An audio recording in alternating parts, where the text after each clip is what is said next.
আসসালামু আলাইকুম। আজকের এই ভিডিওতে আমি কথা বলবো প্রোগ্রামিং এর সবচেয়ে ফ্রাস্ট্রেটিং এবং সবচেয়ে ভয়ঙ্কর একটা জিনিস নিয়ে। সেটা হচ্ছে, ভিডিও দেখে আপনারা অলরেডি ধরে ফেলেছেন, সেটা হচ্ছে পয়েন্টার। তো আমি যদি পয়েন্টার নিয়ে আমার কিছু হরিবল স্টোরি শেয়ার করি, তাহলে একদম চলে যেতে হবে সেই শুরুর দিকে, যখন আমি প্রায় ক্লাস 19-এর দিকে প্রোগ্রামিং শেখা শুরু করলাম C++ দিয়ে। তো সেইখানে আমি যখন এই পয়েন্টার নামক আজব জিনিসের পাল্লায় পড়লাম, আমি অলরেডি প্রোগ্রামিংটাকে অন্যরকম একটা ভয় পাওয়া শুরু করলাম। কারণ আমি আসলে বুঝতাম না আসলে পয়েন্টার জিনিসটা কি, কেমন একটা অন্যরকম কঠিন লাগতো, যে কেন দরকার, কি দরকার, পয়েন্টার ছাড়াই তো ভালো আছে, হ্যান ত্যান। তো মোটামুটি বলতে গেলে এরপর পাইথন নিয়ে কাজ করা শুরু করলাম, জাভাস্ক্রিপ্টে কাজ করেছি। এই এই ল্যাঙ্গুয়েজগুলোতে কিন্তু পয়েন্টার নামক কোনো কিছু নাই, আছে বাট ওটা হাইড করা আছে, আমাদের পয়েন্টার ডিরেক্টলি লাগে না। তো তখন তো মোটামুটি মাস্তি অবস্থায় আছি। আবার যখন আমি গোলেংয়ে শেখা শুরু করলাম, কাজ করা শুরু করলাম, গোলেং তো আসলে স্ট্যাটিক ল্যাঙ্গুয়েজ। স্ট্যাটিক ল্যাঙ্গুয়েজ মানে হচ্ছে সেখানে মোটামুটি পয়েন্টার কিছু একটা থাকে। তো আমি আবার সেই পয়েন্টারকে ফেস করলাম, বাট এবার একটু অন্যরকম ভাবে। আগে তো যখন C++-এ পয়েন্টার শিখতাম, তখন দেখা যেত যে আমি শিখতেছি শেখার জন্য, পয়েন্টার শিখতে হবে তাই, বাট অ্যাপ্লিকেশনটা কি এটা জানতাম না। তো আমি জানি আপনারা যারা এখন আসেন, আমি যদি ভিডিওটা সেইভাবে করে কন্টিনিউ করি যে শেখানোর জন্য শেখাবো, তাহলে আপনারা অলরেডি প্রোগ্রামিং শেখা বাদ দিয়ে চলে যাবেন। এই জন্য আমি চাচ্ছিলাম যে আমি এমনভাবে এটা শুরু করি যাতে আপনারা বুঝতে পারেন যে আসলে পয়েন্টার জিনিসটা কি, কেন ইউজ করব, ইউজ না করলে কি হবে, এই জিনিসগুলো যাতে আপনি সুন্দর করে জানতে পারেন। সেই কমন ব্যাপারের মতো না যে শিখতেছি তো বইয়ের মতো খালি পড়েই যাব, জানবো না কিছু না, এমন কিছু না। আমি একটু মজা করে শেখানোর চেষ্টা করবো আজকে পয়েন্টার জিনিসটাকে। তো চলুন শুরু করি। পয়েন্টার কি? তো পয়েন্টার নাম থেকেই আমি বুঝতে পারতেছি যে পয়েন্টার এমন একটা জিনিস যেটা কোনো কিছু তো পয়েন্ট করে। তো আমি যে একটা ছবি দেখাই, দেখেন এরকম মাঝখানে একজন ব্যক্তি আছে, তাকে অনেকে পয়েন্ট করতেছে। এইটা হচ্ছে বলা যায় যে যে ব্যক্তিগুলো পয়েন্ট করতেছে তারা হচ্ছে পয়েন্টার, মানে যে পয়েন্ট করে তাকেই তো পয়েন্টার বলা হয়, তাই না? আর যে মাঝখানে আছে সে হচ্ছে আমাদের মেইন জিনিস, আমাদের নায়ক, আমাদের প্রোটাগনিস্ট, যাকে যেইটাই বলি আমরা। তো তারা হচ্ছে আমাদের মোটামুটি আমাদের মেইন এখানে ক্যারেক্টার, তাকে আমরা পয়েন্ট করতেছি। এই জন্য যারা পয়েন্ট করে তারা হচ্ছে পয়েন্টার, যার দিকে পয়েন্ট করে সেটা হচ্ছে আমাদের মেইন ভ্যালু বা মেইন ডাটা। এটা হচ্ছে সিম্পল বিষয়। কিন্তু এখন কথা হচ্ছে প্রোগ্রামিং এ এই পয়েন্টারের সাথে সম্পর্ক কি, তাই না? কি দরকার এই সমস্ত আভিজাবি জিনিস দিয়ে প্রোগ্রামিং জিনিসটাকে ভরা, তাই না? পয়েন্টার সাথে তো আমরা কত ভালো আছি। একটা সিম্পল জিনিস আসুন আমরা চিন্তা করি। এইটু যদি লো লেভেলে চলে যায়, আমরা যারা মোটামুটি কম্পিউটার সম্পর্কে ভালো ধারণা আছে বা কম্পিউটার সায়েন্স সম্পর্কে জানি, আমরা জানি আমরা যখন কোনো একটা ভেরিয়েবল লিখি, এখানে যদি আমি এখানে লিখি যে var a equal to hello world, এই যে একটা লিখলাম, ভেরিয়েবল হচ্ছে কি ডাটাকে কোনো একটা ভেরিয়েবলের মধ্যে রাখতেছি। যেখানে ডাটা আসবে, ডাটার কিন্তু একটা অবস্থান আছে, একটা সাইজ আছে, এটাকে আমি কোথাও না কোথাও রাখতে হয়। তো এটা কোথায় রাখে আমাদের কম্পিউটারটা? আমাদের রাখে র্যামের ভিতরে। র্যামের ভিতরে কিন্তু একটা জায়গা দখল করে এই ভেরিয়েবলটা। তো এখন একটা চিন্তা করেন, আপনি যদি শুধু ভেরিয়েবল লিখতে থাকেন, অনেক বড় একটা ডাটা বানালেন, আপনি অনেক বড় একটা ক্লাস ডিক্লেয়ার করলেন, বা আমাদের গোলেং স্ট্রাক্ট ডিক্লেয়ার করলেন, যেটা সাইজ হয়ে গেছে অনেক বড়। এখন আপনি যদি প্রতিবার এটাকে কপি করে করে ফাংশনের মধ্যে ইউজ করেন, তাহলে কিন্তু আপনি অলরেডি কিন্তু মেমোরি ইনএফিশিয়েন্ট হয়ে যাচ্ছে। একটা জিনিস আপনি কেন বারবার লিখবেন, বারবার ইউজ করবেন? এখন এটা হচ্ছে একটা মেইন প্রবলেম, যে আমরা যদি কপি করি, একটা জিনিস বারবার কপি করলে আমাদের র্যামে জায়গা দখল করে এবং এটা ইফিশিয়েন্ট হয় না, মেমোরি লিক হতে পারে সেখানে, বা মেমোরি অনেক ফুল হয়ে যেতে পারে। Just joking. তো এছাড়া একটা যেটা প্রবলেম আছে, ধরুন আপনার একটা ভেরিয়েবল আছে এইখানে, এখন আপনি যদি এটাকে কয়েকবার কপি করার মধ্যে কোন একটাকে যদি চেঞ্জ করেন, আপনি কিন্তু বাকিগুলো চেঞ্জ হবে না। কিটা আজব ব্যাপার, তাই না? আপনাকে প্রত্যেকটা আবার চেঞ্জ করতে হবে। এর একটা বড় সমস্যা, অনেক বড় সমস্যা। ধরেন আপনি একটা এরকম ভেরিয়েবল বানালেন এটাকে আপনি যদি 10টা ফাংশনে পাস করেন, কপি করে করে 10টা ফাংশন দিয়ে জিনিসটা চেঞ্জ করে, আপনি কিন্তু এইখানে মেইন জায়গাতে চেঞ্জটা খুঁজে পাবেন না, কারণ আপনি ভেরিয়েবলটাকে পাঠাচ্ছেন কি করে? কপি করে। এই সমস্যাটাকে সমাধান করা যায় খুব ইজিলি। তো এখন কিভাবে সলভ করব? আপনি এমন আরেকটা জিনিস তৈরি করবেন, যেই জিনিসটা আপনার এই ভেরিয়েবলের দিকে তাকিয়ে থাকবে বা পয়েন্ট করবে, ডিরেক্টলি না। কিন্তু চিন্তা করুন, আমরা এমন একটা জিনিস নিয়ে আসবো আমাদের প্রোগ্রামিংয়ে, যেই জিনিসটা আমাদের ডাটাকে ডিরেক্টলি ইউজ করবে না, ডাটার দিকে পয়েন্ট করে থাকবে। পয়েন্ট করে থাকলে হবে কি, সেই পয়েন্ট করা জিনিসটাকে আপনি যখন নর্মালি ডাটা হিসেবে ইউজ করতে পারবেন, কোনো সমস্যা নেই। বাট ওইটা হচ্ছে নর্মাল ডাটা থাকে না, আর কপি করা থাকে না, সেটা পয়েন্ট করে থাকে কোনো একটা অন্য ডাটার দিকে। ঠিক আছে, তো পয়েন্ট করে থাকলে হবে কি, আপনি যখন পয়েন্টার জিনিসটাকে চেঞ্জ করবেন, আপনার মেইন জিনিসটা চেঞ্জ হয়ে যাবে। মেইন জিনিসটা চেঞ্জ হয়ে যাচ্ছে, তার মানে আপনি যদি এটাকে 100 বার সেই পয়েন্টারটাকে কোনো জায়গায় দিয়ে দেন, 100 জায়গাতে চেঞ্জ করলে বা এক জায়গাতে চেঞ্জ করুন, 100 জায়গায় সেই চেঞ্জটা হয়ে যাবে। তো এখন এই কপি আর এই কি বলে পয়েন্টার, এই জিনিসগুলো যদি আমরা একটু প্রোগ্রামিং ল্যাঙ্গুয়েজের মাধ্যমে বলি, সেটা হচ্ছে আমরা যখন কোনো ফাংশন, আমরা যেখানে যে ফাংশন ইউজ করতেছি, ফাংশন হচ্ছে এক একটা ব্লক বা একটা জায়গা। এইটার মধ্যে যে ভেরিয়েবলগুলো থাকে সেটা হচ্ছে ব্লকের অন্তর্গত। আমরা এইটার মধ্যে কোনো একটা ফাংশনের মধ্যে কোনো একটা যদি ভেরিয়েবল পাস করি, সেই ভেরিয়েবলটা কিন্তু এই ফাংশনের মধ্যে চলে আসলো। এখন আমরা যে ফাংশনে পাস করতেছি, পাসটা দুই ধরনের হতে পারে। একটা হচ্ছে pass by value, pass by reference. এখন আপনি একটু চিন্তা করুন যে দুইটাকে আমি কি নাম দিতে পারি আমাদের সুবিধার জন্য। এটা তো প্রোগ্রামিং ল্যাঙ্গুয়েজের ভাষায় বললাম pass by value, pass by pointer বা পাস বাই রেফারেন্স, সরি। এখন পাস বাই ভ্যালুটাকে বলা হয় কপি করা, সিম্পল। আর পাস বাই রেফারেন্স কি, পয়েন্টারের মাধ্যমে পাস করা। সুন্দর একটা বিষয়। এখন আমি যদি এটাকে আপনি একটু মানে প্র্যাকটিক্যালি দেখাই, এখন আমি যা লিখবো, এখন আপনাকে কিচ্ছু বুঝতে হবে না, আপনি জাস্ট দেখে যান ভিডিওটা, আর একটু আগালে আপনি অটোমেটিক বুঝে যাবেন আমি কি লিখতেছি। সিনট্যাক্স বা গ্রামারগুলো আপনার এখনই বোঝার কোনো প্রয়োজন নেই। আমি একটা ফাংশন নিলাম, যে করবে চেঞ্জার নাম দিলাম। হ্যাঁ, চেঞ্জার একটা স্ট্রিং নিবে, এটা দিলাম আমি ডাটা স্ট্রিং, এটা নিল এবং সে করবে কি, এটাকে চেঞ্জ করে দিয়ে কি করবে, চেঞ্জার ডাটার সাথে আপনার নামটা জুড়ে দেবে। আমরা যদি স্ট্রিং, যেহেতু আমরা স্ট্রিং নেব, স্ট্রিং কনক্যাটেনেশন, আমি যদি চাই তাহলে সায়ান তারেক এইটা দিলাম। হ্যাঁ, এখন আমি যদি এটাকে পাস করি, ধরুন এখানে একটা স্পেস দিই, নাহলে সুন্দর দেখা যাবে না। আমি ধরুন এখানে চেঞ্জারটাকে কল করলাম, কার মাধ্যমে, এটাকে পাস করে। এখন আমি যদি এখানে একটা প্রিন্ট করি এ, এখন দেখি কি হয়। দেখুন আমি এটাকে পাস করলাম চেঞ্জার ফাংশনের ভিতরে হ্যালো ওয়ার্ল্ড ডাটা দিয়ে। হ্যালো, এই চেঞ্জার ফাংশনটা এটাকে নিয়ে এই ডাটাটাকে কিন্তু চেঞ্জ করতেছে, আমি যা পাস করতেছি তার সাথে সায়ান তারেক জুড়ে দিচ্ছে। জুড়ে দেওয়ার পর আমি যখন প্রিন্ট করতেছি, কিন্তু আমি আগেরটা দেখতে পাচ্ছি। ওয়াও, ব্যাপারটা কেমন হয়ে গেল। ব্যাপারটা হচ্ছে এটাই, আমি যখন এই এটাকে এই ফাংশনের ভিতর দিচ্ছি ইনপুট হিসেবে, আমাদের গোলেং করবে কি, এইটাকে আরেকটা কপি বানাবে। ভালো করে শুনুন, আমি যখন কোনো ফাংশনের নর্মালি কোনো ভেরিয়েবল বা কিছু পাস করব, গোলেং সেটাকে বা যে কোনো অন্যান্য ল্যাঙ্গুয়েজ সেটাকে কপি করবে, আমাদের মেমোরিতে কপি করে নিয়ে যাবে, কপি করে সেটাকে এই ফাংশনের ভিতর পাস করবে। আপনি ইজিলি এটা দেখতে পারবেন যে একটা ভেরিয়েবল যদি আমাদের মেমোরিতে রাখা হয়, প্রত্যেকটা ভেরিয়েবল এর কিন্তু একটা অ্যাড্রেস আছে। আমরা এই অ্যাড্রেসটা কি করতে পারি, প্রিন্ট করতে পারি। কিভাবে, fmt.println, এটাকে যদি আমি নর্মালি প্রিন্ট করি, এটা কি করবে, আমাদের নর্মালি যে ভ্যালুটা আছে এটাকে প্রিন্ট করবে। বাট আমরা এখন আরেকটা অপারেটর শিখবো, যার নাম হচ্ছে রেফারেন্সিং অপারেটর বা রেফারেন্স অপারেটর, যেটাকে আমরা এন্ড হিসেবে চিনি। সরি, আগে হবে। এই এন্ড দেওয়ার ফলে কি হবে জানেন, এই ভেরিয়েবলটার ভ্যালুটা প্রিন্ট করবে না, সে প্রিন্ট করবে এটার অ্যাড্রেসটা, আমাদের মেমোরিতে কোন অ্যাড্রেস আছে। আমি এগুলোকে কমেন্ট করে দিই, মেমোরি অ্যাড্রেসটা দেখাবে আনডিফাইন্ড fmt ডট, আচ্ছা এখানে ভুল করেছিলাম। ওকে, দেখুন এখানে একটা হেক্সাডেসিমাল নাম্বার দেখেছে, এটা আপনাদের কি এখন জানতে হবে না। বাট এটা ধরে রাখুন, মেমোরিতে কোনো একটা জিনিস যখন আমরা স্টোর করি, সেটার একটা লোকেশন থাকতে হবে, লোকেশন তো চিনা যাবে না, তাই না। আপনার বাড়ি আমার বাড়ির প্রত্যেকের একটা লোকেশন আছে, আপনার আমার দুজনের ফোন নাম্বার আছে, ফোন নাম্বার দিয়ে চিনা যায়। তেমনি ভাবে এই ভেরিয়েবলটাকে যখন মেমোরিতে রাখা হবে, সেটার একটা অ্যাড্রেস থাকবে, সেই অ্যাড্রেসটা আমরা কিভাবে প্রিন্ট করবো, এই রেফারেন্স অপারেটরকে দিয়ে।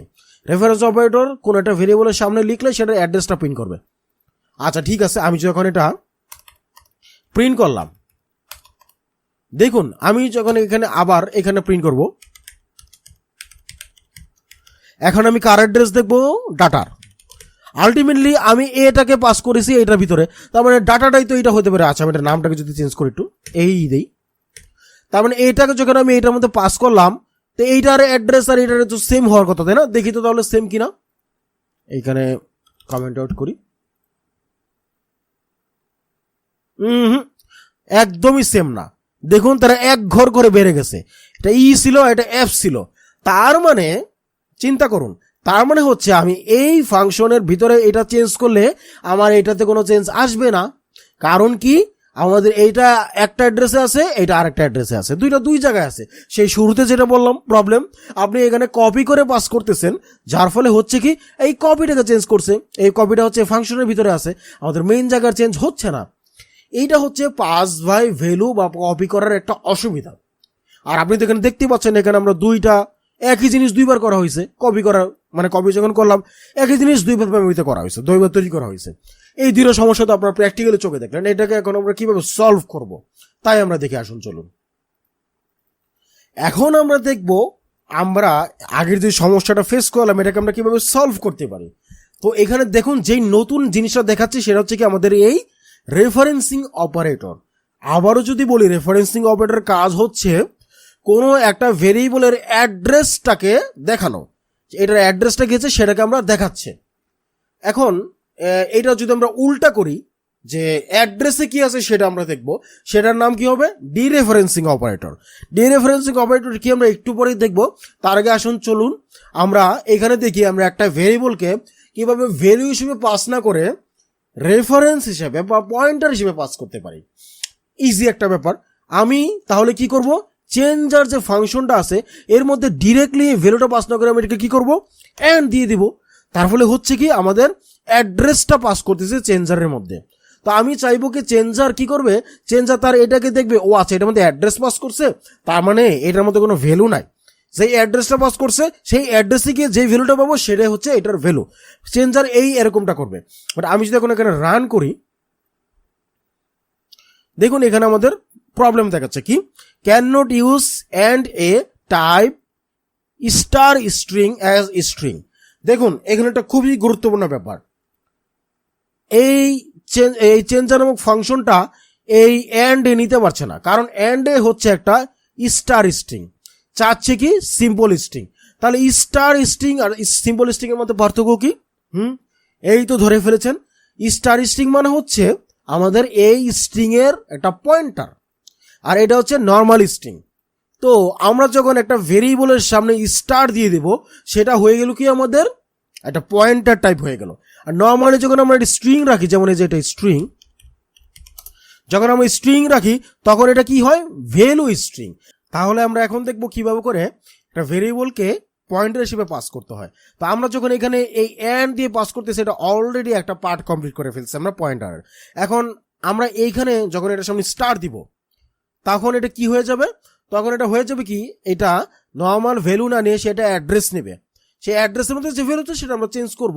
বাট এটাকে যখন আমি স্টার দিব অবশ্যই এটাকে পাস করার সময় আমাদেরকে কি করতে হবে, অ্যাড্রেসটা পাস করতে হবে। সো চলুন আসুন দেখি আমরা। ও আচ্ছা, এটাকে আমরা যদি একটু কমেন্ট আউট করি একটু সময়ের জন্য। এখন খেয়াল করুন, এটা যদি অফ করি, রান করি আমরা, ওয়াও দেখুন তাহলে এখন কিন্তু দুইটার অ্যাড্রেস সেম। কারণ কি, আমরা এখন এইখানে যে ভেরিয়েবলটা রাখতেছি এটার ভিতরে যে ভেরিয়েবলটা পাচ্ছি সেটা আর এটা একই জায়গায় আছে। মানে এই এ ভ্যালুটা, এই এ পয়েন্টারটা এই স্ট্রিংকে পয়েন্ট করতেছে, ঠিক এইভাবে পয়েন্ট করতেছে। এইটা হচ্ছে আমাদের এ স্ট্রিং, এ পয়েন্টার, আর এটা হচ্ছে আমাদের এই স্ট্রিং। এই স্ট্রিংটাকে এটা পয়েন্ট করতেছে যে তুমি তোমার দিকে। সো আমরা যখন এটা পয়েন্ট করব তখন অটোমেটিক্যালি আমরা এটার অ্যাড্রেসটা প্রিন্ট করতে পারবো।